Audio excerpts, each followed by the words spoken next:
થી અવનીમાં જે દેહ ધારી રહ્યા, આપ્યા સુખ અપાર ભક્તજનને દિલે ધરીને દયા.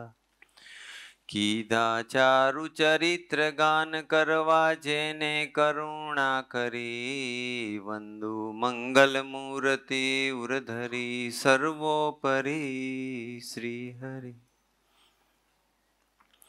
જેના દિવ્ય સુદિવ્ય જે ચરિતમાં વિલસી હરિ તોરયા, સંબંધે થઈ શૂન્ય જે વિચરતા દાસત્વ ધારી રહ્યા. આપે અક્ષર સુખ ભક્તજનને શુરદ બની સર્વદા, એવા સ્વામી પ્રબોધદાસ ગુરુને ભૂલકા સહુ સેવતા. સજાનંદ સ્વામી મહારાજની જય, ગુરુ હરિ હરિપ્રસાદ સ્વામીજી મહારાજની જય, પ્રગટ ગુરુ હરિ પ્રબોધ સ્વામીજી મહારાજની જય, હરિ પ્રબોધમ પરિવારની જય જય જય, દાસના દાસ થવાની જય જય જય.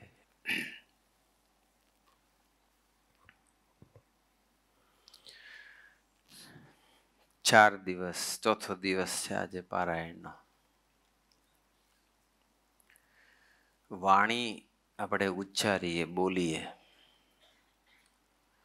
અને જ્યારે વિચાર કરીએ ત્યારે આપણે કેટલી બધી જાગ્રતતા રાખવાની જરૂર છે, એની ઉપર આપણે એકાદ કલાક સ્વાધ્યાય કરીએ.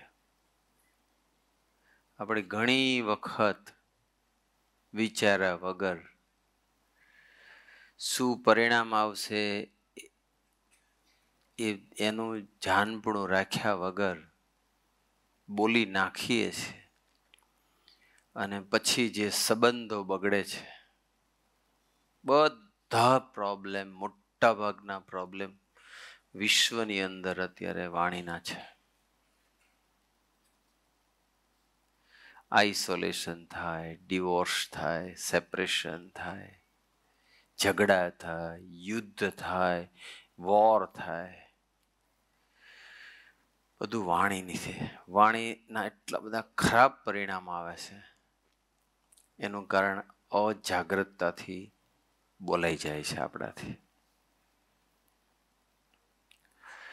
તમે બધા અત્યારે જાગ્રતતાથી સાંભળો છો, એની ખુશી છે, એનો આનંદ છે.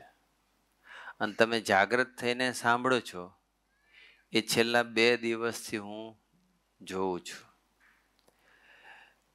જાગ્રતતાથી સાંભળો છો એનું ખબર એટલા માટે પડી કે જ્યારે આપણી સભા પૂરી થાય ને પછી જે ક્વિઝ છે, કે જે આજે સભામાં વાતો થઈ એની પરથી જ આપણને કાર્યકર્તાઓ 4 પ્રશ્નો નક્કી કરે છે અને પૂછે છે રેન્ડમ, અને એનો જવાબ આપણે મેન્ટીમીટરથી સ્ક્રીન પર એ બારકોડ સ્કેન કરી અને પછી લોગિન થઈએ છીએ, અને પછી આપણા મોબાઈલના સ્ક્રીન પર પ્રશ્નો આવે છે અને આપણે 4માંથી એક ઓપ્શન સિલેક્ટ કરવાનું હોય છે, અને પછી આપણને એનું રિઝલ્ટ આવે છે, અને કેટલા જણના જવાબ સાચા પડે છે એ પણ સ્ક્રીન પર દેખાય છે આપણને. 1000થી વધુ ભક્તો બેઠા છે, એમાંથી લગભગ 400-450 જેટલા લોગિન થાય છે. કદાચ અમુક વડીલો કે અમુક જે કદાચ શિક્ષિત ના હોય અથવા ખ્યાલ ના આવતો એ કદાચ નહીં થતા હોય. સિમ્પલ છે, કોઈને હેલ્પ લેજો, જેટલા બને તેટલા વધારે થાજો. પણ એ 400-450 જેટલા થાય છે મેં જોયું. અને ગઈકાલે મેં જોયું તો મિનિમમ 375 જણના જવાબ સાચા પાડે છે. એટલે મેં એવરેજ કાઢી કેલ્ક્યુલેશન કર્યું તો 92 to 95% ના જવાબ સાચા પડે છે. એટલે તમે બધા કોન્સન્ટ્રેશનથી બધા જ પ્રસંગો એલઈડી સ્ક્રીન પર કે અહીંયા સ્પીકર પર સાંભળો છો, એ બદલ તમને ધન્યવાદ. પરંતુ રૂટીનમાં પણ આપણે જ્યારે બોલીએ કે સાંભળીએ કે વિચાર કરીએ ત્યારે આપણે ખૂબ જાગૃત રહેવું જોઈએ. આપણે આપણા ઈગોથી, આપણી સાત્વિકતાથી, આપણી બાળક બુદ્ધિથી હું બહુ બુદ્ધિશાળી છું, સમજુ છું એવા એક અભિનિવેશમાં આવી અને ગમે તેવું બોલી નાખીએ છીએ. સામેની વ્યક્તિને એની શું અસર થશે, એનો કેટલો ઈગો હર્ટ થશે, એ કેટલો મારાથી દૂર જશે, અમારા ને બે વચ્ચે એની વચ્ચેના સંબંધો કેટલા બગડશે, એનો કોઈ પણ પ્રકારનો વિચાર કર્યા વગર આપણે બોલી નાખીએ છીએ. અને પછી કેટલાય દિવસોની, વર્ષોની મહેનત, આપણી મહેનત, ભગવાનની મહેનત, ગુરુ હરિની મહેનત એ બધી પાણીમાં જતી રહેશે. એવું ન થાય એટલા માટે આપણે બોલવામાં ખૂબ જાગૃત રહેવું પડશે. અને જો જાગૃત ન રહીએ તો શું થાય? કેવા પરિણામ આવે? અજાગ્રતતાથી, ઈગોથી, પોતાની જાતને મોટા માનીને, બુદ્ધિશાળી માનીને, હું સમજુ છું, હું જ્ઞાની છું, મારા જેવો કોઈ નહીં, એનામાં કાંઈ સમજણ જ નથી, એક એવા અભિનિવેશમાં આવીને આપણે બોલી નાખીએ છીએ. અને એનું શું પરિણામ આવે છે એ આપણને ખબર છે. આપણે બધાએ મહાભારત જોયું છે, પ્રસંગ બધો જાણીતો છે, પણ આપણે કોઈ દી વિચાર નહીં પામ્યા છે કે એમાં જે પરિણામ આવ્યું એવું મારા જીવનમાં પરિણામ ના આવે ખરાબ, એ માટે હું ખરેખર જાગૃત થયો છું? વિચારીએ આપણે. શા માટે આટલા બધા છૂટાછેડા? શા માટે ન્યુક્લિયર ફેમિલી, સંયુક્ત પરિવાર શા માટે ખલાસ થઈ ગયું? શા માટે આટલા બધા વોર થાય છે? આ જીભને લઈને થાય છે. સૌથી 10 ઇન્દ્રિયમાંથી સૌથી ખતરનાકમાં ખતરનાક જો ઇન્દ્રિય હોય ને એ આપણી જીભ છે. બધી જગ્યાએ હાડકાં છે, જીભમાં હાડકું નથી, પણ જો જીભ આગે પાછી થાય તો હાડકાં ભાંગી નાખે. અને કેવા પરિણામ આવે છે એ આપણને એક્ઝામ્પલ ખબર છે. પછી શું પરિણામ આવ્યું એ તો તમે જાણો જ છો. આ બધું સાંભળ્યું છે, જોયું છે, છતાંય હજુ બોલતી વખતે આપણે વિચારને પામતા નથી, જાગ્રતતાથી બોલતા નથી. એટલે નાનું નાનું મહાભારત ને રામાયણ હજુ ચાલુ જ છે. આપણે બધાએ ખૂબ હવે આમાં જોવા જઈએ તો ઇન્દ્રપ્રસ્થ બનાવ્યું હતું જેવું એકદમ મેજિક નગરી જ હતી આખી. પાણી જતું હોય તો એમ લાગે પાણી છે પણ જમીન હોય, જમીન હોય તો પાણી હોય. પેલું અગ્નિ જેવું દેખાતું હતું પણ ખરેખર અગ્નિ નહોતો. કદાચ દુનિયાની કોઈ પણ વ્યક્તિ ફર્સ્ટ ટાઈમ ઇન્દ્રપ્રસ્થમાં જાય તો એ ભૂલો પડે જ. દુર્યોધન બી ભૂલો પડ્યો અને પડ્યો પાણીમાં.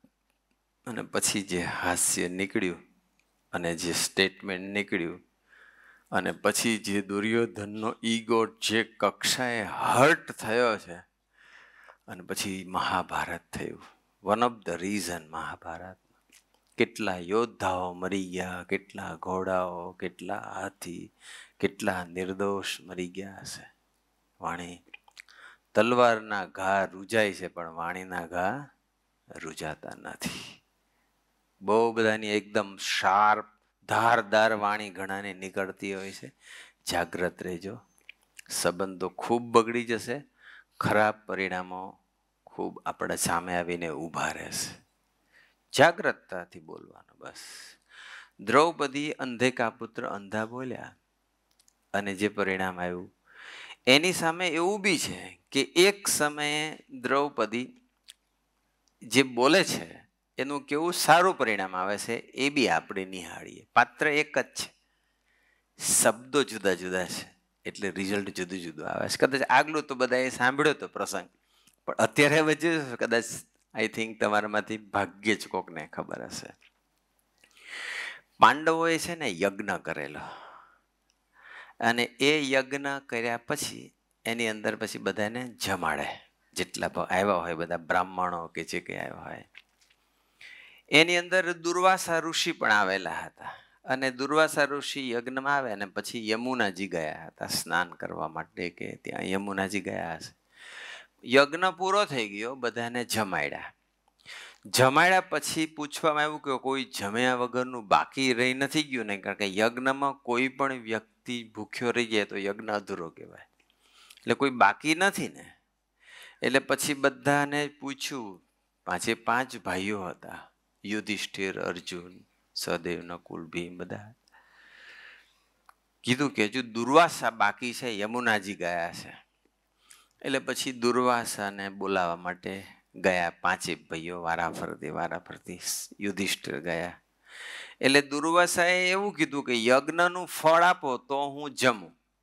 હવે પહેલો યજ્ઞ આખલામાં એક જ યજ્ઞ કરેલો, અને એ યજ્ઞ બહુ મહેનત કરીને બનાવવો પડે, અને એ મહેનત આખો યજ્ઞ સંપૂર્ણ તો થાય બધા જમેલો તો. હવે દુર્વાસા જો ન જમે તો યજ્ઞ અધૂરો રહે, અને દુર્વાસા જમે ને યજ્ઞ પૂરો થયો કહેવાય તો પછી દુર્વાસે એવું કીધું કે તો એનું ફળ મને આપવાનું. એટલે બંને બાજુ પ્રોબ્લેમ હતો. એટલે હવે કરવું શું? વારાફરતી યુધિષ્ઠિર, અર્જુન, ભીમ, સહદેવ, નકુલ બધાએ 1 by 1 વારાફરતી રિક્વેસ્ટ કરી. પણ દુર્વાસા કે મને યજ્ઞનું ફળ આપો તો જ હું જમું. એમને થોડી જીદ પકડી હશે કે અથવા એક પકડી રાખ્યું. એટલે પછી બધા વિચાર્યું કે જો યજ્ઞનું ફળ એને જ મળવાનું હોય તો આપણે આટલી મહેનત કરી તો પછી એ બી ઠીક નહીં. એટલે બધા મૂંઝાણ.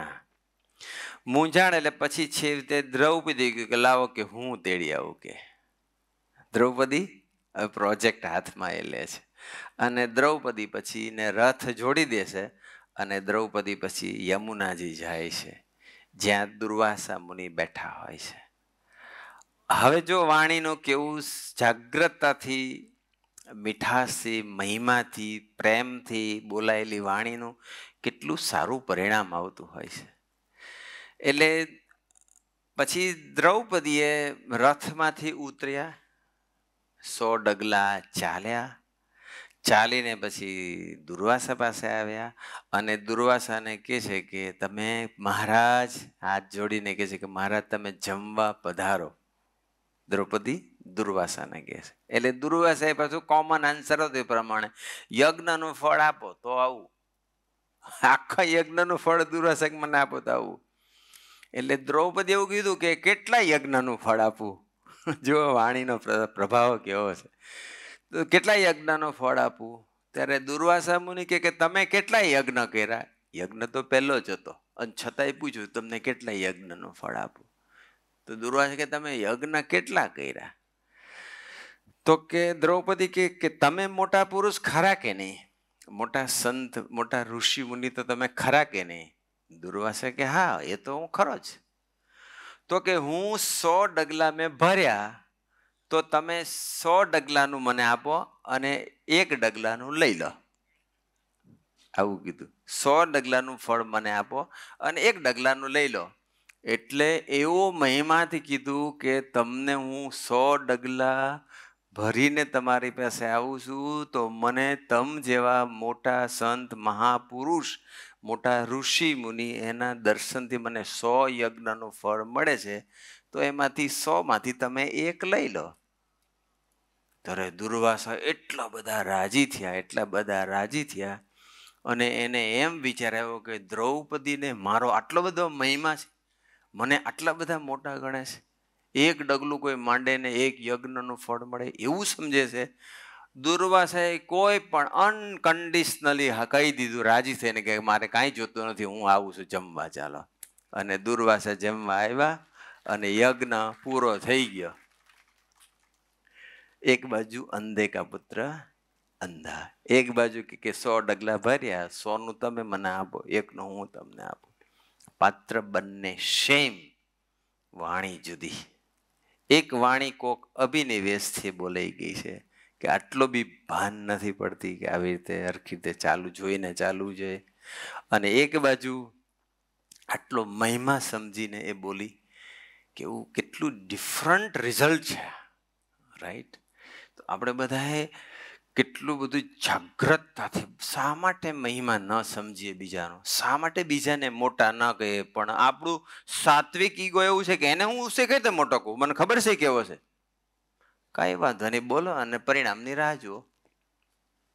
શું કામ મહિમા ન સમજીએ, શા માટે બીજાને મોટા ન કહીએ, શા માટે આપણે હાથ ન જોડીએ, રાઈટ? મહારાજ અને ગુણાતીત, આ સૌ ગુણાતીત પુરુષો, સ્વામીજી, પ્રભુ સ્વામી બધાનો કેવો મહિમા સમજે છે. તો શા માટે આપણે? કારણ કે આપણે જ્યારે કોકના માટે કંઈક ખરાબ શબ્દ બોલી, સ્વામી દુનિયાની, હું તમને પ્રશ્ન પૂછું છું કે તમારા માટે કોઈ ખરાબ બોલે, મારા માટે કોઈ ખરાબ બોલશે?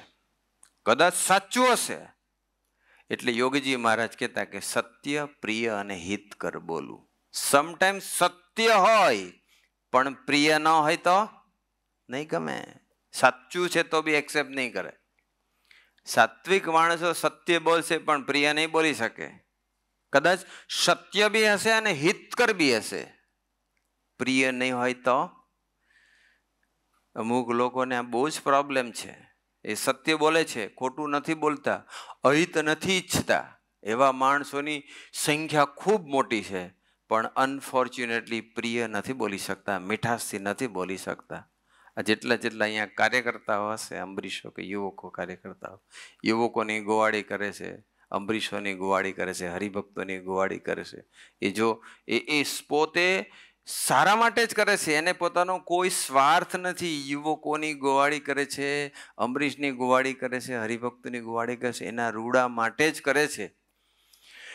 પણ અનફોર્ચ્યુનેટલી હિતકર બોલે છે, સત્ય બોલે છે, પણ પ્રિય નથી બોલતા, એટલે પેલો એનાથી દૂર જાય છે. દુનિયાની કોઈ પણ વ્યક્તિને સામે અપ્રિય વાણી ગમતી જ નથી. જો આપણને નથી ગમતી તો તમે શા માટે બીજાને અપ્રિય સંભળાવો છો? Think over it. મને જ નથી ગમતું તો પછી મને એવું વસ્તુ બીજા કેમ ગમાડી શકે? આપણે વિચારને પામવા જેવી વસ્તુ છે. એકદમ ફિલ્ટર કરીને પછી જ બોલો. અહીંયા એક ફિલ્ટર મૂકી દો, એને એ ફિલ્ટર મૂકવા માટે શું કરવું એ આપણે સમજીશું ધીમે રહીને. ખૂબ સ્વાધ્યાય ભજન કરવું પડશે, વિચારીને બોલવું પડશે, ગુણાતીત પુરુષોના જીવનમાં ડૂબવું પડશે, પણ એ આપણે સમજીશું. પણ આપણે એક વખત એની જે શબ્દ નીકળો ને, પતી ગયો. પછી પાછો આવતો નીકળી ગયો. સારો નીકળ્યો કે ખરાબ નીકળ્યો, પ્રિય બોલ નીકળ્યો કે અપ્રિય, પછી તમારે એનું પરિણામ ભોગવવું જ પડશે. એટલે ધ્યાન રાખવું પડે. આજે દુનિયાની અંદર લોકો જે અજાગ્રતતાથી બોલી નાખે છે, ગમે તેવું બોલી નાખે છે, અને એ જ એના ખરાબ વાણી એની હારનું કે એનું નિષ્ફળતાનું કારણ બની શકે છે.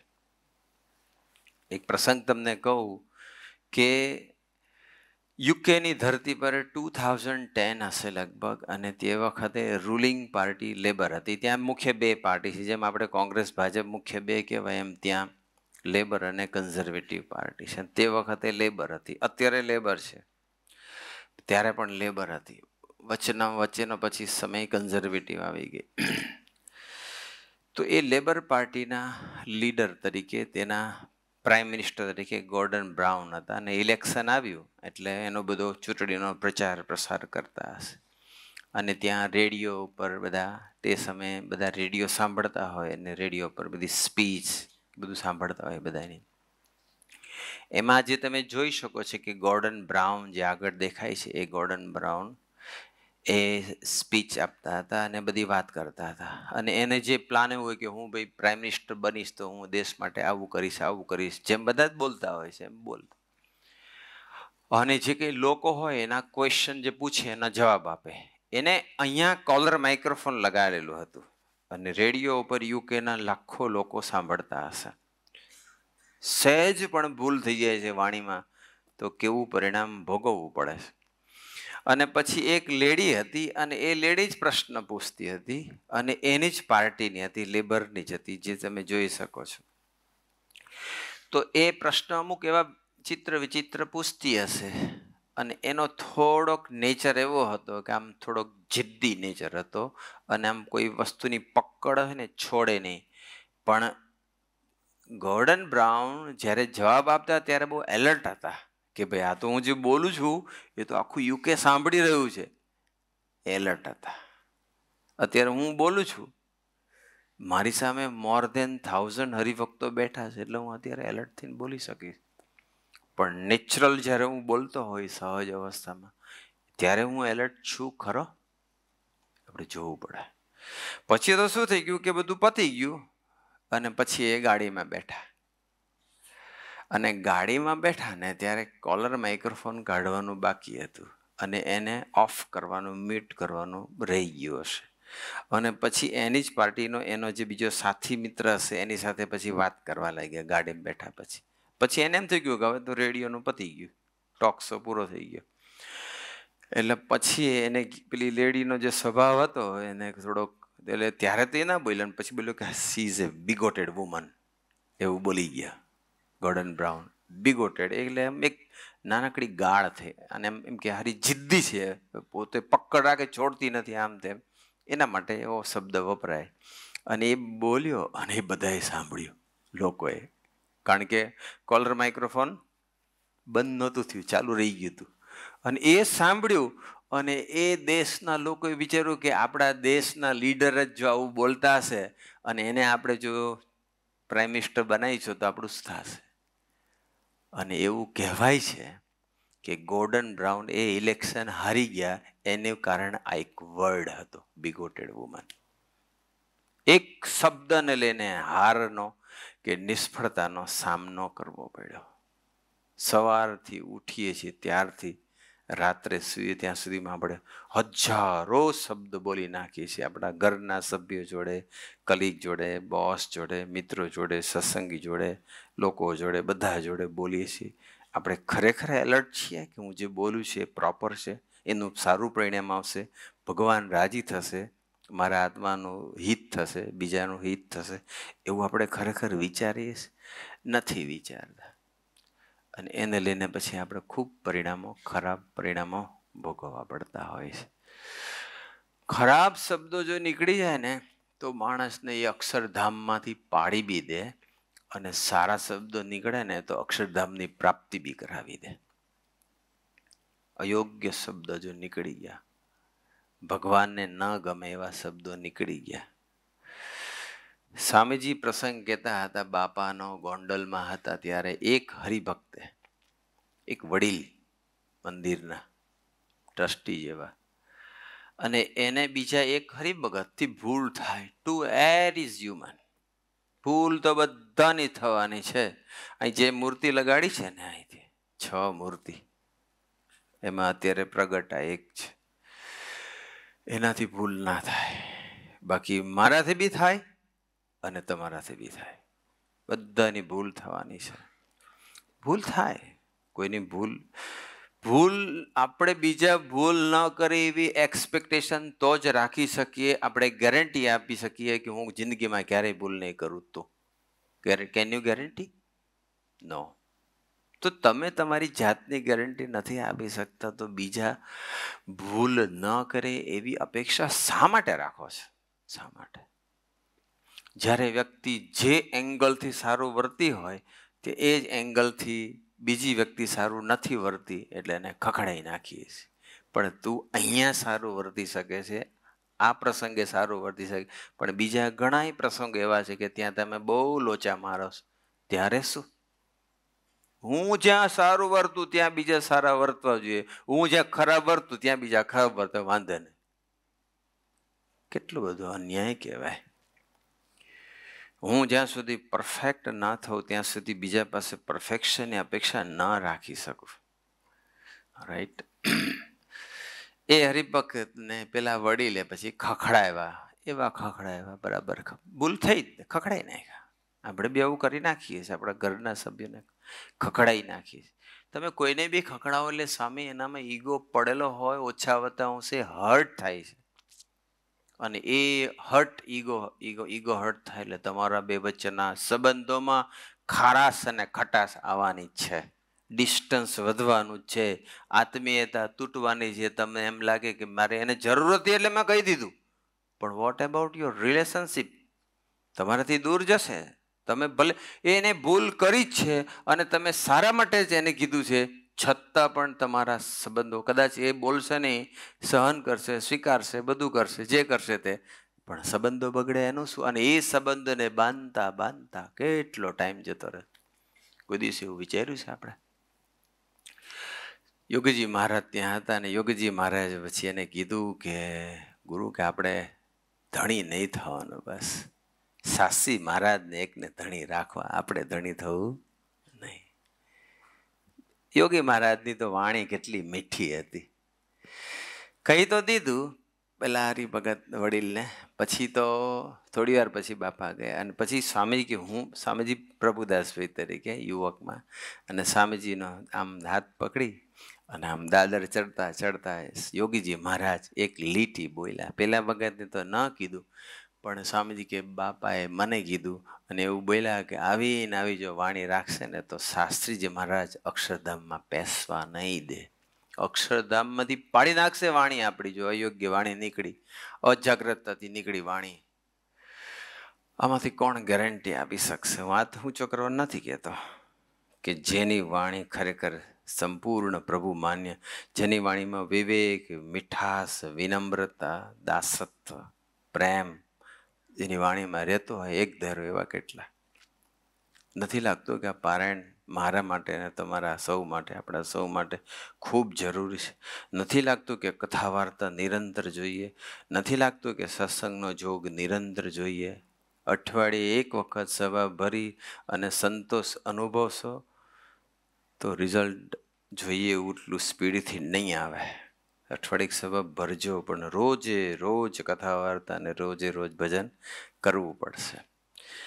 સ્વામીજી આગળ આપણે બીજો પ્રસંગ વિચાર કરીએ કે કોઈ પણ વ્યક્તિ જે બોલે છે ને, કોઈ પણ વ્યક્તિની વાણી છે ને, એના આત્માનું દર્શન છે. હું જે બોલું છું ને એ મારી વાણી ઉપરથી મારો આત્મા કેવો છે, મારી વાણી ઉપરથી મારા નિષ્ઠાને મહિમા કેટલા અંદર મેં ઠર્યા છે ખબર પડશે. મારી વાણીથી ખબર પડશે કે કેટલું અહમ ભરેલું છે. મારી વાણીથી ખબર પડશે કે મારામાં કેટલી સાત્વિકતા પડેલી છે. આપણી વાણી જ આપણું સ્પિરિચ્યુઅલ સ્ટેટસનું, આપણા આત્માના સ્ટેટસનું દર્શન કરાવે છે.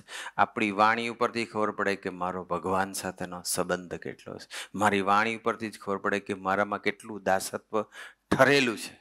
મારી વાણી ઉપરથી જ ખબર પડે કે મને સંબંધવાળાનો કેટલો મહિમા ખરેખર સમજાણો છે.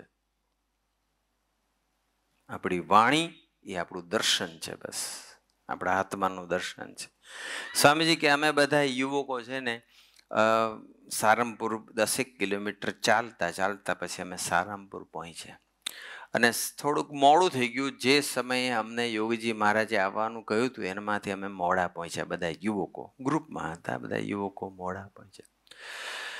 1 કલાક જેટલું લેટ થઈ ગયું એટલે યોગીજી મહારાજ ત્યાં હતા, રાહ જોતા હતા. સાંભળજો, વાણી કોઈ પણ વ્યક્તિની એનું સ્ટેટસ એની વાણી કહી નાખે છે. એટલે યોગીજી મહારાજની બાજુમાં એક સંત હતા અને એ સંતે ગુસ્સો જોઈ બધા યુવકોને એને ગુસ્સો કર્યો કે સૂઝ નથી પડતી, વહેલું આવવું જોઈએ.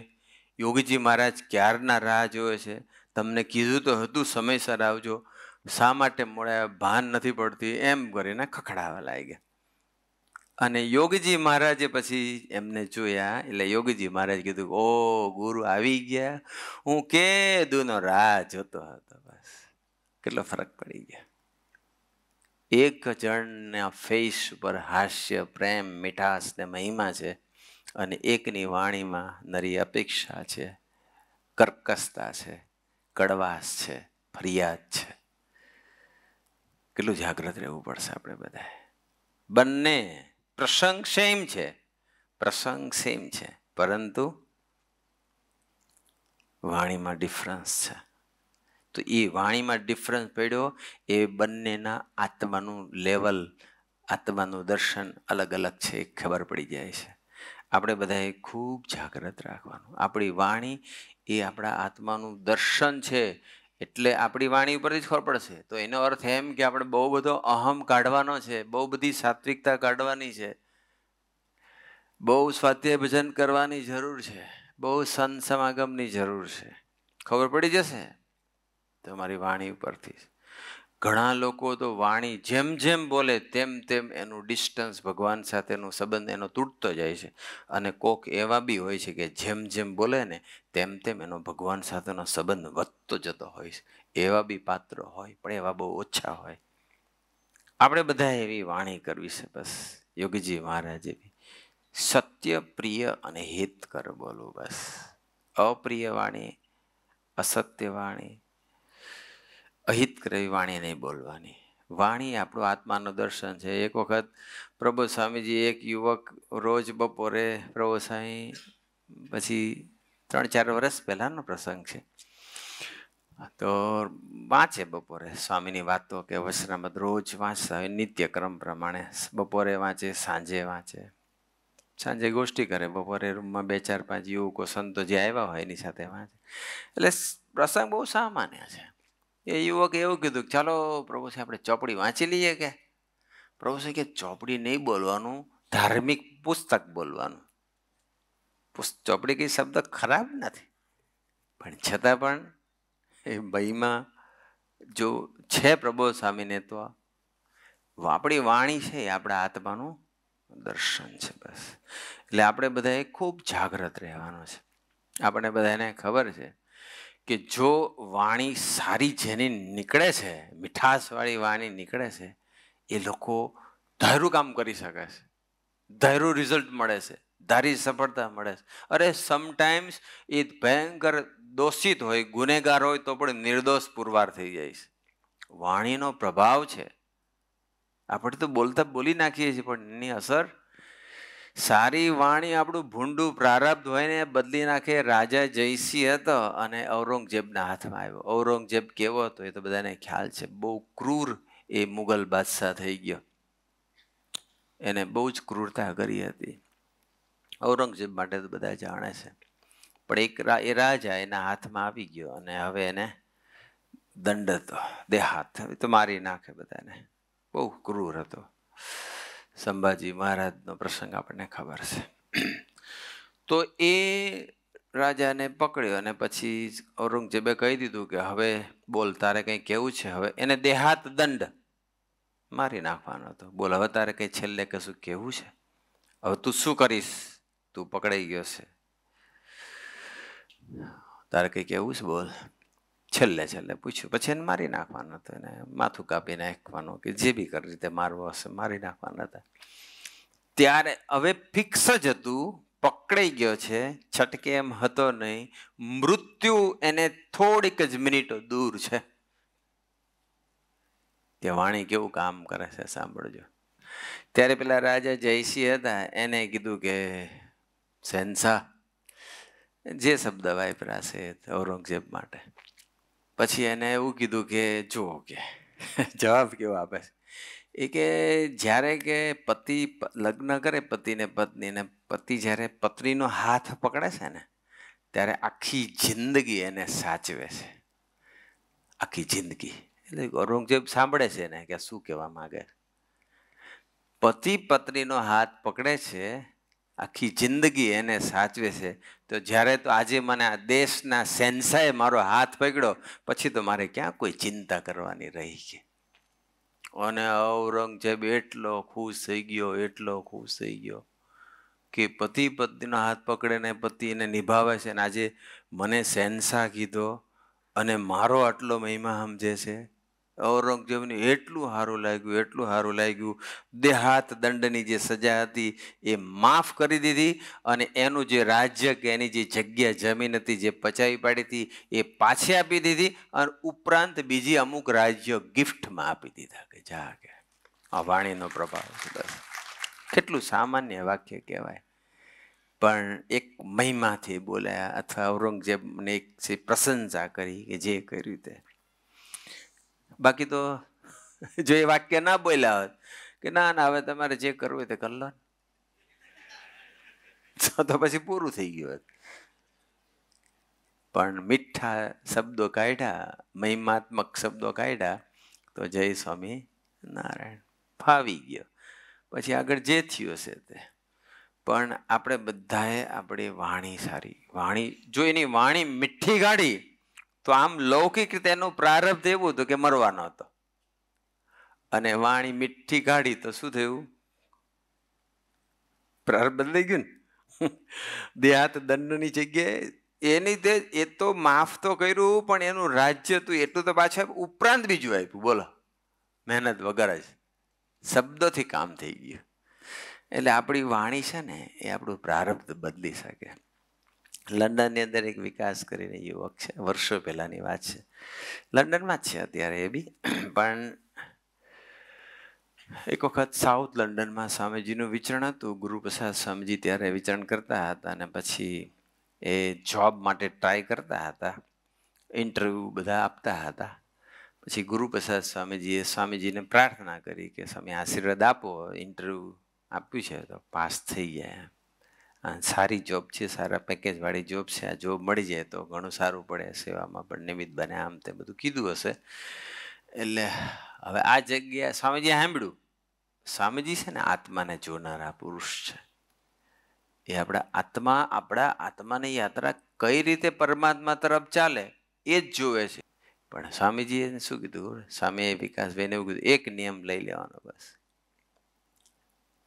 આશીર્વાદ માગે છે, ઇન્ટરવ્યુ સારું જાય, સિલેક્ટ થઈ જાય, જોબ મળી જાય. સ્વામી કે એક નિયમ લઈ લેવાનો, વાણેથી જ્યારે તું નપાસ થાય ને ત્યારે રાત્રે ભજન કરીને સુઈ જશે. જા તારું ગમે તેવું ભૂંડું પ્રારબ્ધ હશે ને બદલાઈ જશે. લો, ક્યાં જોબ, ઇન્ટરવ્યુ અને ક્યાં વાણી, પ્રારબ્ધ, આત્માને જોનારા. પણ સ્વામીજીનું જે વાક્ય બોલ્યા ને સ્વામીજી કે તું વાણીથી નપાસ થાય ત્યારે, તો હવે સ્વામીજી આપણને શું એક્સપેક્ટેશન રાખે છે આપણી પાસે? કદાચ તમે ફેલ થઈ ગયા, ચાલો તમારા ઈગોને લઈને, ઉતાવળી પ્રકૃતિને લઈને, તમારામાં ધીરજનો અભાવ છે. જેનામાં ધીરજ ઓછી હશે ફેલ થશે, જેનામાં ઈગો હશે એ વાણીથી ફેલ થશે, જેનામાં સાત્વિકતા હશે એ ફેલ થશે, જેનો ઉતાવળનો સ્વભાવ છે એ ફેલ થશે, જેને કોઈ અપેક્ષા છે, સ્વાર્થ છે, એ ફેલ થશે. થઈ ગયા ફેલ, ચાલો, કોઈ પણ કારણોસર. પણ ભગવાનને આપણી પાસે એટલી 100% અપેક્ષા છે ને છે જ કે હું તમે જ્યારે નપાસ છે ને ત્યારે ભજન કરી લેવું છે. બસ નપાસ થવું એ આધ્યાત્મિક માર્ગમાં ગુનો નથી, પણ નપાસ થયા પછી એમને એમ દિવસો પસાર કરવા અને નપાસ થવાનું ચાલુ રાખવું અથવા નપાસ થયા પછી ભજન ન કરવું એ ભગવાનની દુનિયામાં આપણે બહુ મોટો ગુનો કરીએ છીએ. ભગવાનને જરાય ગમતું નથી. ભજન કરીએ બસ, ભજનની અપેક્ષા તો એ રાખે જ. આપણે ભજન કરીને જાગ્રતતાથી બોલીએ. ભજન સમટાઈમ્સ આપણને એમ હોય કે હું બોલવામાં સારું લોચા જ મારું છું, તો જ્યારે પણ કંઈ બોલવાનું ત્યારે થોડીક સેકન્ડો, મિનિટો માટે ભજન કરી લઈએ. બસ ભગવાનને વચમાં આ લાવી દઈએ, પ્રભુ તમે આવો ને તમે બોલો. આટલું તો થાય કે ના થાય? He is ever ready, ever ready છે. એક વખત પેન્સિલ્વેનિયાની અંદર બધા પેન્સિલ્વેનિયાના કોલમ્બસમાં શિબિર હતી અને એ શિબિરમાં આમ યુએસના બધા ઘણા બધા સ્ટેટના હરિભક્તો આવવાના હતા. એમાં પેન્સિલ્વેનિયાથી પણ બધા હરિભક્તો ગયા હશે. એ પેન્સિલ્વેનિયા હરિભક્તો સમહાવ કોઈ રીઝનથી કે ગમે તે કારણસર લેટ પહોંચ્યા. એટલે એના જે કાર્યકર્તા હતા અથવા સ્વામીજીના સાથે એક જે સેવક હતા, એ સેવકે પછી પેલા લોકોને ખખડાવ્યા, કારણ કે એને લઈને બધું લેટ થતું હોય. અત્યારે બધા કેટલા સમયસર બધા આવે છે. આપણે આ પારાયણની અંદર બધું એકદમ ટાઈમ ટુ ટાઈમ ચાલે છે. બધા જ કાર્યકર્તાઓને પ્રાર્થના છે કે અત્યારે આ 7 દિવસનું પારાયણ આમ મિનિટ ટુ મિનિટ પરફેક્ટ ચાલે છે, એવું ને એવું અઠવાડિક સભામાં બધાએ કરી દેવાનું છે. બસ હવે 9 થી 10:30 ટાઈમ હોય તો 9 વાગે બધાએ હાજર. કાર્યકર્તાની જવાબદારી એવી છે કે 10:30 પૂરું કરી દેવાનું અને તમારી જવાબદારી એવી છે કે 9 વાગે પહોંચી જવાનું.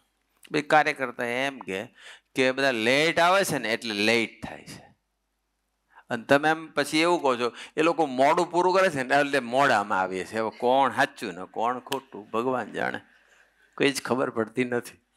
એટલે આ વખતે તો મેં જો ડ્રામાની ટીમ, હોસ્ટિંગ કરનાર પ્રેસિતભાઈ, અભય રાજા કે ક્વિઝ વાળા, કીર્તન ભક્તિ વાળા, બધાને કીધું ટાઈમસર બધું પૂરું કરી દેવાનું, શરૂ કરી દેવાનું. 9 વાગે એટલે સંજોગભાઈ સામે જોવે કે શું કહ્યું, બંધ કરવાનું નહીં કરવાનું, કરી જ દેવાનું બંધ. ચાલે છે ને ટાઈમ ટુ ટાઈમ? તમને ગમે છે કે નથી ગમતું? ગમે, બધાને ગમે. પણ આપણે, હું એમ વિચારું કે હજુ અડધો હોલ ખાલી છે, ભરાય પછી ચાલુ કરું. આમાં આખી જિંદગી પૂરી થઈ જાય. મેં કીધું 50 જણ નહીં, 5 જણ બેઠા છે તો હું શરૂ કરી દઈશ. આપણે ક્યાં બીજા માટે બોલવાનું છે? આપણે તો ગુરુ હરિની આજ્ઞાથી નિમિત્ત બનવાનું છે બસ. બોલનાર તો એ છે, આપણે તો નિમિત્ત માત્ર છીએ. પણ આવું નવી સિન્સિયરિટી રાખજો. આ ખબર નહીં કેમનો ટોપિક આવી ગયો, પણ હા, પેલા મોડા પહોંચ્યા એટલે ખખડાયા એટલે પછી શું જ તમારે વહેલું આવવું જોઈએ, તમારે લઈને સ્વામીજીને તકલીફ પડે, શા માટે મોડા આવો છો, બધું કહી તો દીધું. સ્વામીજી ત્યારે હાજર હતા. સ્વામીજી ત્યારે કશું ના કીધું. પછી સ્વામીજીનો ફેસ થોડો પડી ગયો. ફેસ પડી ગયો એટલે પેલા જે બોલનારી વ્યક્તિ જોયું કે સાલું સ્વામીજીને કંઈક ગમ્યું લાગતું નથી. પછી ધીમે રહીને પેલા બધા ગયા અને બે એકલા પડ્યા. એટલે સ્વામીજીને પૂછ્યું, સ્વામીજી મારાથી હું બોલ્યો, તમે આમ ફેસ તમારો ડાઉન આંબલો હતો, કશું કે મારાથી ભૂલ થઈ? સ્વામીજી એક જ લીટી બોલ્યા. સ્વામી કે તે તારે કહેવા જેવું હતું એટલે તે કીધું. તું તારી રીતે આમ લૌકિક રીતે તું સાચો છે, પણ જો તું ભજન કરીને તું બોલ્યો હોત ને તો તારા આત્મા ઉપર ડાઘ ના પડે. રાઈટ? કેટલું બધું આપણું આધ્યાત્મિક જતન કરે છે, પણ એ આપણે જે ઉતાવળથી બોલી નાખીએ છીએ. સામેની વ્યક્તિ આવી ભૂલ ન કરી નાખવી જોઈએ, એવા આગ્રહથી જે બોલી નાખીએ એને લઈને આપણા આત્માનું અહિત થઈ જાય છે, આત્મા ઉપર ડાઘ પડી જાય છે. સમજી? એટલે આપણે બધાએ જાગ્રત રહેવાનું છે. રાઈટ? અને અત્યારે તમે જુઓ તો ડે ટુ ડે લાઈફમાં દરેક પરિવારની અંદર જો ઘરના બધા સભ્યો, હસબન્ડ હોય, વાઈફ હોય, સાસુ હોય, વહુ હોય, બાપ હોય, દીકરો હોય, ભાઈ બહેન, જેટલા બી જે કોઈ ઘરના સભ્યો છે એ બધા સભ્યો હોય એટલે દરેકનું સ્વભાવ, પ્રકૃતિ, ઈગોનું લેવલ બધું જુદું જુદું હોય જ. ભલે ને સેમ બ્લડ રહ્યું, બ્લડ સેમ છે, સ્વભાવ સેમ નથી, વિચાર સરણી સેમ નથી, સ્પિરિચ્યુઅલ લેવલ સેમ નથી. એને લઈને નાનો મોટા પ્રસંગો બનતા હોય. પણ જો આપણે જાગૃત રહીએ અને જો વાણીથી આપણે નપાસ ન થઈએ, વાણીમાંથી મીઠાશ, વાણીમાંથી પ્રેમ, ભક્તિ ઓછા ન થવા દઈએ, તો સમટાઈમ્સ જે ન થઈ કલ્પેલું કામ હોય ને એ ઇઝીલી થઈ જાય. અઘરામાં અઘરું કામ હોય ને એ સહેલું થઈ જાય. 2007ની અંદર સ્વામીજીની સાથે અમે યુએસએ હતા અને કનેક્ટિકટની અંદર અમરીશ શિબિર રાખેલી હતી. અને અમરીશ શિબિરમાં આખા યુએસએ, કેનેડાના બધા ભક્તો, અમરીશો બધા ત્યાં આવેલા હતા. સ્વામીજીનો ઉતારો અલમાર મોટેલમાં હતો. તે વખતે મારે સેવામાં હું સાથે હતો. તે વખતે ફિનિક્સથી, એરિઝોના ફિનિક્સથી ડૉક્ટર જયેશભાઈને સ્વામીજી બોલાવેલા. એ અમરીશ નહોતા, પણ સ્વામીજી એમને બોલાવ્યા કે તમે મળવા આવો, આ શિબિરનો તમે લાભ લો. વ્યક્તિત્વ બહુ સારું. સ્વામીજી ફોન કરીને કીધું, ફિનિક્સ ખાસું દૂર, ક્યાં ફિનિક્સ અને ક્યાં કનેક્ટિકટ, પ્લેનમાં 3-4 કલાક મિનિમમ થતા હશે. પણ એ આવ્યા, લાભ લીધો, સ્વામીજીને મળ્યા, સ્વામીજી સાથે વાતો કરી અને પછી એમનો જે પ્રસંગ શેર કર્યો, હું ત્યાં જોડે હતો એટલે મને આ પ્રસંગ યાદ છે. એટલે મને બહુ ગમ્યો. અને એ વાણીનો જે પ્રભાવ, આપણે જાગૃતતાથી, મીઠાશથી જો વાણી ઉચ્ચારીએ ઘરની અંદર, ઘરના સભ્યો સાથે કે મિત્રો સાથે કે દુનિયાની કોઈ પણ વ્યક્તિ સાથે, તો અઘરું કામ કેટલું સહેલું થઈ જતું હોય છે. એમને આવું હતું કારણ કે સ્વામીજીએ કહ્યું હતું. હવે એ નીકળતા હતા, એમનો દીકરો છે, એ દીકરાએ એવું કીધું કે પપ્પા આવતીકાલે ફાધર્સ ડે છે એટલે કાલે તમે મારી સાથે રહો. એ લૌકિક રીતે એને હોય કે ફાધર્સ ડેને દિવસે હું મારા ફાધરની જોડે રહું. આમ તો આખું વર્ષ તો ના રહેતો હોય, પણ ફાધર્સ ડે ત્યારે એ કે મારી સાથે રહો તમે. એટલે એને કીધું કે, એને દીકરાને કીધું કે જો મને સ્વામીજીએ બોલાવ્યો છે ને એટલે મારે જવું પડશે. એટલે દીકરાનો બહુ કંઈ વાંધો ના આવ્યો. પછી જે નીકળવાનું હતું, હવે અઘરો પ્રશ્ન હતો ઘરવાળા, મોસ્ટલી બધાને આવું હોય છે. તો એ જયેશભાઈ નીકળતા એટલે એમના ઘરવાળાએ કહી દીધું કે તમારે કાલે જવાનું નથી. આનો કાલે ફાધર્સ ડે છે, આની સાથે રહો. કડક શબ્દમાં, સ્પષ્ટ શબ્દમાં કહી દીધું કે જવાનું નથી. હવે આની જગ્યાએ આપણે હોઈએ તો શું કરો તમે? તું તારે જવું હોય તો જતી રહે ઘરે, બાકી હું તો જવાનો જ છું. અને કા પછી માનતો નહીં જો, બસ આપણે પેલું ગુમાય કા બે ગુમાય. પણ બેઉ કામ કરવા હોય, સંબંધો ન બગાડવો હોય અને લાભ બી ન જવા દેવો હોય તો શું કરવું જોઈએ? કા આપણે લાભ ગુમાવીએ અને કા સંબંધ ગુમાવીએ. બેઉ કરવું હોય તો જીભ કામ લાગી જાય. તો જયેશભાઈને કેવી રીતે કામ લાગી? જયેશભાઈને પેલી એની ઘરવાળીએ કીધું કે નથી જવાનું.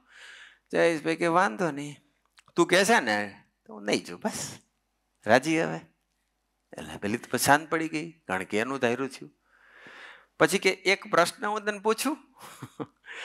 તો કે હા પૂછો. એને જે કરાવો તો કે નહીં જવું, એને ના પાડી દીધી, એટલે હવે શાંત પડી ગયા. હંમેશા જ્યારે વ્યક્તિ બહુ ગરમ હોય, એનો પારો બહુ ઊંચો હોય ને, પહેલાં એની નીચે ઊંચો પારો હોય એટલે રિસેપ્ટિવિટી 0. તમારી ગમે એટલી વાતો કોઈ અસર જ નહીં થાય. એને પહેલાં ઠંડા પાડવાનો પ્રયત્ન કરો.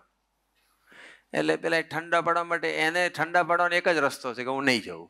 ઠંડી પડી ગઈ, પડી ગઈ. પછી એને એવું કીધું કે હું તને એક પ્રશ્ન પૂછું. તો કે પૂછો. તો કે હું એવી જગ્યાએ નથી જતો કે જ્યાં મહેફિલ હોય, જ્યાં પાર્ટી હોય, જ્યાં કોઈ એવો બાર હોય, પબ હોય, એવી કોઈ જગ્યાએ હું જઉં છું? એવી જગ્યાએ જવાનું હું કહેતો હતો. હું તો એક ભગવાન ધારક સંત છે, સ્વામીજી જેવા સંત છે, હું એના દર્શન કરવા જઉં છું, એના વાઇબ્રેશન લેવા જઉં છું, એનું સાનિધ્ય લેવા જઉં છું. હું આવા સારા કામ માટે જતો હોય તો તને નથી લાગતું કે તારે મને હા પાડવી જોઈએ? તું નહીં કહેતો હું નહીં જઉં, પણ તને નથી લાગતું કે હા આવી સારી જગ્યાએ જવું જોઈએ તો તારે હા પાડી દેવી જોઈએ?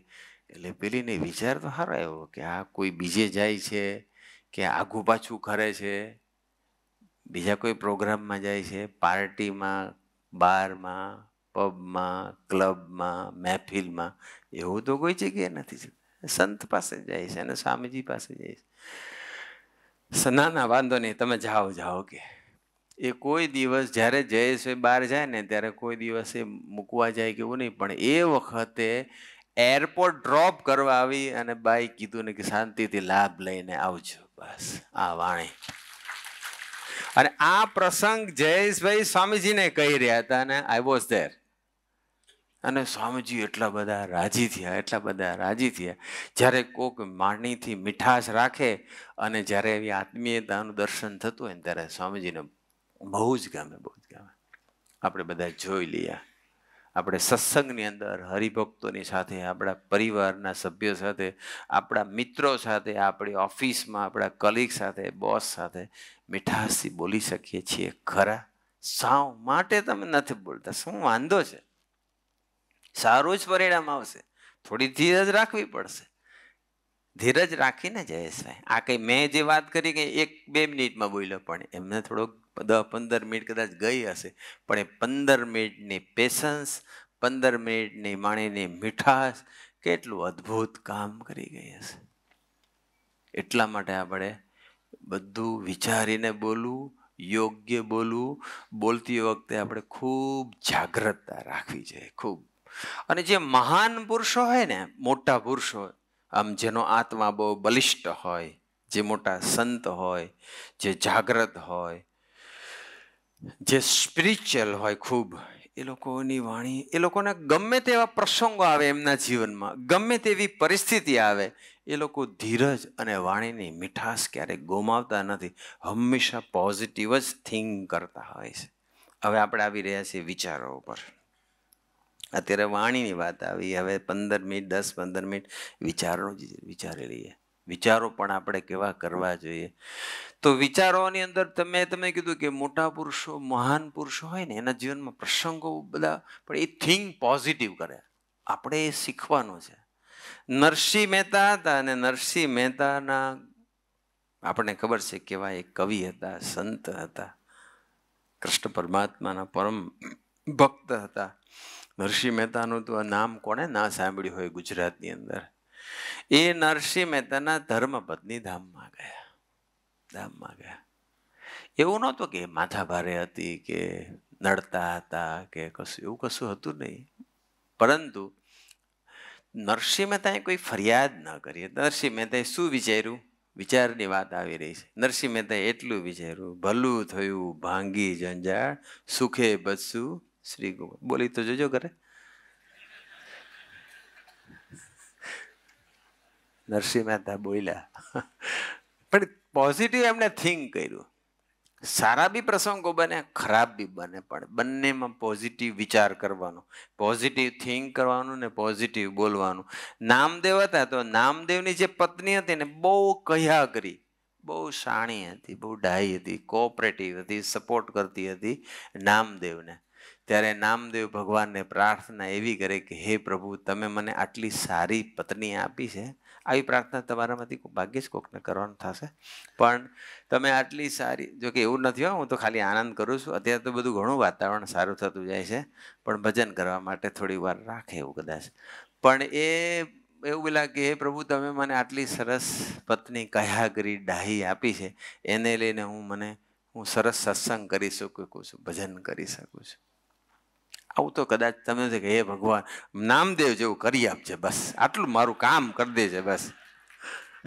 પણ કદાચ નામદેવ જેવું ના થાય ને તુકારામ જેવું થાય ને, તો તુકારામને આદર્શ રાખો. નામદેવનો કદાચ આદર્શ રાખવાનો બહુ પ્રશ્ન ઊભો ના થાય. પણ તુકારામની પત્ની તો એટલી કજિયાખોર હતી, એટલો ઝઘડો, એટલી ખખડાવે તુકારામને. પણ તુકારામનું તો કોઈ દિવસ પેટનું પાણી હલે નહીં, વાણીની મીઠાશ જાય નહીં. એકવાર તુકારામને કે મારા માટે શેરડી લઈ આવજો. એકલી તમારું નહીં લાવતા, તે 2 લઈ આવ્યા પેલા સાઠા. તે પેલામાંથી એક છોકરા ખેંચી ગયા, અને વૈધું પાછું એક જ. અને ઘરે આવીને એક જોયું તો કે જોયું એના માટે જ લાવ્યા, મારા માટે ના લાવ્યા. તો પછી જે માર્યું એ જ તુકારામને હાથમાં લઈને તુકારામને જ માર્યું એની ઘરવાળીએ. તો 2 ટુકડા થઈ ગયા. ત્યારે તુકારામ બોલ્યા કે મને ખબર હતી કે તું એકલી નહીં જમે, બસ મને પણ એ ભગવાનને પ્રાર્થના કરે તુકારામ કે હે પ્રભુ, તે મને આવી બધી પત્ની આપી છે ને, એને લઈને મને ઓટોમેટિક વૈરાગ્ય થઈ ગયો છે. મારા જીવમાંથી કશું કાઢવું પડતું જ નથી, નીકળતું જ જાય છે. પણ એ નરસિંહ મહેતા હોય કે એ નામદેવ હોય કે તુકારામ હોય કે એકનાથ, જે કે ભારત આવા મોટા મોટા મહાન સંતો, યોગીજી મહારાજ ને બધા સંતો જે કંઈ થઈ ગયા, બધા જ ધર્મની અંદર જે મોટા મોટા સંતો થઈ ગયા ને, એ લોકોનું થિંકિંગ બહુ પોઝિટિવ હતું. કમ્પ્લેન નહોતી. આપણે કમ્પ્લેન જ કરીએ, મને આમ છે ને મને તેમ છે ને બધું. સ્વામીજી મારી પાછળ પડી ગયા છે, બસ હું કોઈ નથી દેખાતું, હું જ દેખાવું છું. બધાને કેટલી સાનુકૂળતા છે, બધાને કેટલું સરસ છે. આપણે બધાને બહુ આવું થતું હોય છે. વિચારો હંમેશા પોઝિટિવ રાખવા જોઈએ, પોઝિટિવ થિંકિંગ કરવું જોઈએ. આપણે પછી છે ને એ પણ છે ને, આપણા જે વિચારો જે નીકળે છે ને, એ બી આપણા આત્માનું દર્શન કરાવે છે. એક વખત થયું કે યોગીજી મહારાજનો વખતનો પ્રસંગ છે કે યોગીજી મહારાજ અને એક સંત સાથે બેઠા હતા, અને યોગીજી મહારાજ સાથે 2 યુવકો બેઠા હતા. એક બાજુ પ્રભુદાસભાઈ અને એક બાજુ બીજો કોઈ યુવક હતો. યોગીજી મહારાજ બેઠા હતા, અને દૂરથી બીજા એક વડીલ આવ્યા. અને એ વડીલ એવા હતા વિચિત્ર સ્વભાવવાળા, યોગીજી મહારાજનો ટાઈમ બગાડે એવા, માથું દુખવે એવા, એ ટાઈપના કોઈ હશે. એટલે એક યુવક એવું બોલ્યો કે હવે આ આવ્યા ને, હવે આ યોગી મહારાજનો ટાઈમ બગાડશે. એને એવો વિચાર આવ્યો. સ્વામીજી બાજુમાં બેઠા હતા. સ્વામીજીને એવો સંકલ્પ ઉઠ્યો કે હરિભગત કેટલો નસીબદાર છે કે એને યોગીજી મહારાજની પાસે આવવાનું મળ્યું. બંનેના વિચારો જુદા પડી ગયા. યોગીજી મહારાજ એના આવનાર વ્યક્તિ જે વડીલ એની એજ, આ બાજુ પ્રભુદાસભાઈ, આ બાજુ પેલો યુવકને વિચાર આવશે કે આ ટાઈમ બગાડશે. કદાચ એ લૌકિક રીતે સાચો હતો પણ એને વિચાર કેવો આવ્યો એમ. અને પ્રભુદાસભાઈને એવો વિચાર આવ્યો કે કેટલો નસીબદાર છે કે એને યોગીજી મહારાજના દર્શન થઈ ગયા, એની પાસે બેસવાનું મળ્યું, નજીક આવવાનું મળ્યું. આવા વિચારો. એટલે આપણે છે ને વિચારો હંમેશા પોઝિટિવ કરવા. હવે જે મોસ્ટ ઇમ્પોર્ટન્ટ વસ્તુ એ છે ને કે આપણે વિચારો કદાચ ચલો આપણા કંટ્રોલમાં નથી, ક્રેઝી થોટ્સ આવે છે, ડર્ટી થોટ આવે છે, નેગેટિવ થોટ આવે છે, અનવોન્ટેડ, અનએક્સપેક્ટેડ, અનબિલીવેબલ બધા વિચારો આવે છે. નેગેટિવ વિચાર આવે છે, આજે એક્સિડન્ટ થશે ને મરી જઈશ, આજે આમ થઈ જશે, આજે લૂંટ થઈ જશે, ચોરી થઈ જશે, આજે આ એક મરી જશે, આમ તેમ, આમ એટલા બધા વિચિત્ર, આમ એમ બેઠા બેઠા એને પરસો વળી જાય. પણ માય ડિયર ફ્રેન્ડ, સ્વામીજી પ્રભુ સ્વામી એવું કહે છે કે વિચારોથી કોઈ ગભરાવાની જરૂર નથી. આપણા વિચારો એ કોઈ વાસ્તવિકતા નથી. વિચારો જેવા આવા હોય તેવા આવા દે, એને સાચા ન માનો. એ સાચો વાઘ કે સિંહ નથી, એ તો કાગળનો છે, રમકડાનો છે. એ આપણું કશું ન કરી શકે. પેલી રમકડાની ગન હોય ને કોઈ ધરે તો આપણને બીક ના લાગે, પ્લાસ્ટિકની નાનકડી હોય તો. એમ વિચારો એવા છે, એ કોઈ સાચી વસ્તુ નથી. શા માટે આપણે વિચારોથી ગભરાઈ જવાની જરૂર છે? વિચાર આવે એ આપણા પૂર્વ જન્મની અંદર કે આ જન્મની અંદર ઇન્દ્રિયોથી અયોગ્ય વ્યવહાર થયો છે, એનું પરિણામ આપણે ભોગવી રહ્યા છીએ. તો એ તો ભૂતકાળમાં થયેલી ભૂલો છે અને અત્યારે ભોગવીએ છીએ. ગભરાવાની કોઈ જરૂર નથી, ભલે જેવા વિચારો આવતા હોય તેવા આવવા દો. પણ આપણી પાસે ભગવાન સ્વામિનારાયણ વચનામૃત ગજા પ્રથમ 16 અંદર એ અપેક્ષા રાખી રહ્યા છે કે તમને જેવા વિચારો 100% શુભ વિચારો આવે એવી એમને એક્સપેક્ટેશન નથી. પણ જેટલા બી વિચારો આવે છે, કેટલા પર્સન્ટેજ પોઝિટિવ અને કેટલા પર્સન્ટેજ નેગેટિવ, એની પણ એને બહુ ચિંતા નથી. પણ જેટલા વિચારો આવે છે એમાંથી પોઝિટિવ વિચારોને પકડો, નેગેટિવ, ડર્ટી, ક્રેઝી, એકદમ ભંગાર, એકદમ હિંસક, નકામા, બેડ જે કંઈ થોટ્સ બધા આવે છે ને બાયપાસ કરતા શીખો. બસ સાચું સ્પિરિચ્યુઅલ એચિવમેન્ટ આ છે. હું એવું માનું કે સવડા વિચારો આપણે આવે એ માટેનો જે દાખલો અને એ જે એચિવમેન્ટ છે એની કરતાં સવડાને પકડવા અને અવડાને બાયપાસ કરતા આવડી જવું એ બહુ one of the greatest spiritual achievement છે. That's what we should learn. એક જણાએ સ્વામીજીને પ્રશ્ન પૂછ્યો કે સ્વામીજી 20 વર્ષ થઈ ગયા મને આ સત્સંગમાં, પણ હજુ મારો કોઈ વિકાસ થતો હોય એવું મને લાગતું નથી. સ્વામીજી કે what do you mean by vikas? તું વિકાસની શું વ્યાખ્યા કરે છે મને સમજાય. એટલે એને કીધું કે જો આવું થાય તો એ વિકાસ કહેવાય, એમ આ પ્રમાણે પ્રથમ 18 પ્રમાણે જીવું તો વિકાસ કહેવાય, આ પ્રમાણે સેવા કરું તો વિકાસ કહેવાય, આવું ભજન, બધું એને એની રીતે જે કંઈ ડેફિનેશન આપી છે આપી. સ્વામી કે તારું બધું સાંભળી લીધું, પણ સાંભળી લે, વિકાસની એક જ વ્યાખ્યા છે, સવડા વિચાર આવે એને ગ્રહણ કરવાના, અવડા વિચાર આવે એનો ત્યાગ કરવાનો. એનું નામ જેટલા સવડા વિચારને ગ્રહણ કરતા આવડી જાય અને અવડા વિચારોનો ત્યાગ કરતા આવડી જાય એટલો જ તમારો વિકાસ. બાકી અનંત કલ્યાણકારી ગુણ મારામાં હોય, શુદ્ધ હું વર્તતો હોઉં, મારું પ્રત્યેક હલનચલન પોઝિટિવ હોય, પણ નેગેટિવ વિચારથી ગભરાઈ જાઉં ને એમાં હું સ્ટક થઈ જાઉં, કોઈ મતલબ નથી. એ વિકાસ જ નથી મારો. ઉપર છેલ્લો પેલો વિકાસ. આધ્યાત્મિક શક્તિ એને કહેવાય કે સવડા વિચારને ગ્રહણ કરતા આવડે ને અવડા વિચારને ત્યાગ કરતા આવડી જાય. એટલે આપણે બધાએ ખૂબ જાગૃત રહેવાનું જરૂર છે કે આપણા વિચારોથી ગભરાવાની કોઈ જ જરૂર નથી. સવડા વિચારોને જ પકડો. અવડા વિચારો આવે ચિંતા નહીં કરો, પવન આવે છે ને જતો રહે, બસ એમ વિચાર આવશે ને જતા રહે, ગભરાશો નહીં.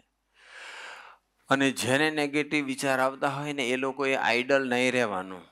નવરો માણસ જેટલો રહેશે એટલો એને વિચારો એની પર હાવી થશે, એટલા એને હેરાન કરશે. Don't be idol. નવરા ન રહો, બસ એંગેજ રહો. એંગેજ પણ સારી પ્રવૃત્તિમાં, રીલમાં, શોર્ટ્સમાં નહીં. એ તો તમે નેગેટિવ વિચારો વધારવા માટેનું પ્લાનિંગ કરી રહ્યા છો તમે. જેટલા જ લોકો રીલ્સ જોયા કરે છે અને જેટલા લોકો વિડીયો જોયા કરે છે કે બીજું બધું ન કરવાનું કામ મોબાઈલ પર કરે છે, એને ભૂંડા વિચારો મને આમંત્રિત કરી રહ્યા છે, એટલું યાદ રાખજો બસ. એને કોઈ દિવસ શું વિચારે એની કલ્પના નહીં કરવાની. એને કોઈ દિવસ અંતરમાં શાંતિની કલ્પના નહીં કરવાની. એને કોઈ દિવસ ભજન કરું ને ભગવાનની મૂર્તિ દેખાય એવી કલ્પના નહીં કરવાની.